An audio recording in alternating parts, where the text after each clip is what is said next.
ভোটের পর কোচবিহারে ঘুঁটি সাজানো শুরু তৃণমূলের। আজ অনন্ত মহারাজের সঙ্গে বৈঠক মুখ্যমন্ত্রীর সঙ্গে দেখা করতে চান অনন্ত মহারাজ এবং গতকালই এই বৈঠকের সম্ভাবনা রয়েছে। এই খবর জি 24 ঘন্টা প্রথম সম্প্রচার করেছিল।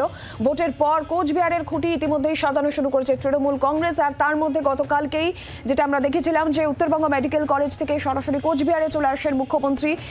তিনি বলেছিলেন ছোট্ট একটি কাজ আছে এবং এরপর জি 24 ঘন্টা এই খবর প্রথম সম্প্রচার করে। আজ অনন্ত মহারাজের সঙ্গে বৈঠক মুখ্যমন্ত্রীর সঙ্গে দেখা করতে চান অনন্ত মহারাজ। গতকাল বৈঠকের খবর জি 24 ঘন্টায় প্রথম সম্প্রচার হয়। আর আজকে সেই জল্পনাই উস্কে দিয়েছেন অনন্ত মহারাজ। কি বলেছেন শোনাবো।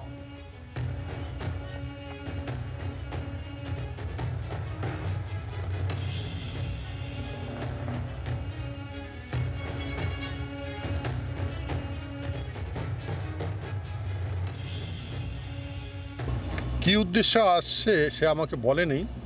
আর আমি সকালবেলায় শুনলাম এসপির মাধ্যমে যে ম্যাডাম আসছেন, আমার সঙ্গে একটু কথা বলবেন, বাস এতটুকু, এর বিষয়ে আমি জানি না। খুব ভালো লাগছে, পশ্চিমবঙ্গের মুখ্যমন্ত্রী আসছে, ভালো কথা। ভোরবেলা এই যে মেয়েরা দৌড়ে দৌড়ে আসছে দেখতেছেন, সব ছেলেরা দৌড়ে দৌড়ে আসতেছে। এখন যা হয় আর কি, নাহলে আগে যদি জানতাম তাহলে তো অন্যরকম ব্যবস্থা করতাম।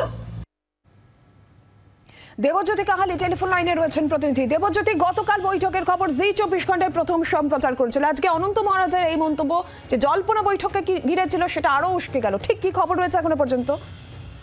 দেখো নিরঞ্জনা, এই মুহূর্তে কিন্তু অনন্ত মহারাজের বাড়ির সামনে প্রায় সাজসাজে রব।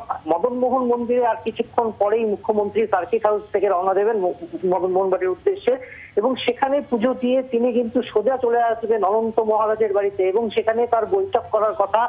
ইতিমধ্যেই পুলিশ প্রশাসন এখানে কিন্তু উপস্থিত রয়েছে।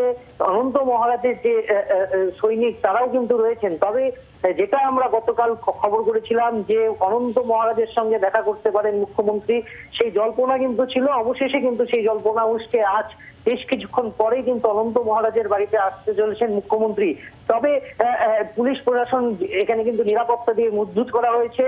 মুখ্যমন্ত্রী আর কিছুক্ষণ পরেই এখানে আসবেন এবং মুখ্যমন্ত্রী কালকে যখন কোচবিহারে আসেন এবং সার্কিট হাউসে ঢোকার আগে কিন্তু সাংবাদিকদের মুখোমুখি হয়ে তিনি এটাই বলেছিলেন যে প্রথমে মদন মোহন মন্দিরে পুজো দেবেন তিনি মামাটি মানুষের জন্য এবং এর পরে কিন্তু তার একটি ছোট্ট বৈঠক রয়েছে। কিন্তু কি বৈঠক রয়েছে তিনি কিন্তু গতকাল স্পষ্ট করেনি এবং জি 24 ঘন্টায় কিন্তু প্রথম বলেছিল যে অনন্ত মহারাজের সঙ্গে কিন্তু বৈঠক করবে মুখ্যমন্ত্রী এবং সেই জল্পনা উচকে আর বেশ কিছুক্ষণের মধ্যেই মুখ্যমন্ত্রী মমতা বন্দ্যোপাধ্যায় অনন্ত মহারাজের বাড়িতে আসতে চলেছেন। নিরঞ্জনা, দেবজ্যোতি, আর একটা বিষয় জানতে চাইবো যে এই যে কোচবিহারের ইতিমধ্যেই তৃণমূল কংগ্রেস ঘুঁটি সাজানো শুরু করছে, আর সেই জায়গা থেকে দাঁড়িয়ে অনন্ত মহারাজের সঙ্গে আজকে মুখ্যমন্ত্রীর এই বৈঠক রাজনৈতিকভাবে কতটা তাৎপর্যপূর্ণ?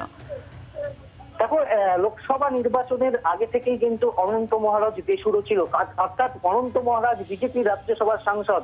কিন্তু এই কোচবিহার লোকসভা কেন্দ্রে বিজেপির ভরাডুবির পর কিন্তু অনন্ত মহারাজকে দেখা গেছে যে তিনি কিন্তু কোনো আর মন্তব্য করেননি এবং তারপরেই কিন্তু যেটা দেখা যাচ্ছে কোচবিহারে যে লোকসভা নির্বাচনে রাজবংশী ভোট কিন্তু একটা ফ্যাক্টর হয়ে দাঁড়িয়েছিল। তবে তৃণমূল কিন্তু রাজবংশী ভোটে কিন্তু অনেকটাই এগিয়ে ছিল। তবে মুখ্যমন্ত্রী এই অনন্ত মহারাজ যেটার প্রধান, তার সঙ্গে কি নিয়ে বৈঠক করবেন সেই বিষয় যদি এখনো স্পষ্ট নয়, কিন্তু যে তার সঙ্গে যে বৈঠক সেটা কিন্তু একটা রাজনৈতিক প্রেক্ষাপটে কিন্তু তাৎপর্যপূর্ণ। তবে তার বৈঠকের পর অনন্ত মহারাজের সঙ্গে তার কি বৈঠক কথা হয় সেটা কিন্তু আর বেশ কিছুক্ষণ পরেই জানা যাবে। ধন্যবাদ দেবজ্যোতি। বাংলার আওয়াজ, বাঙালির আবেগ, জি 24 ঘন্টা।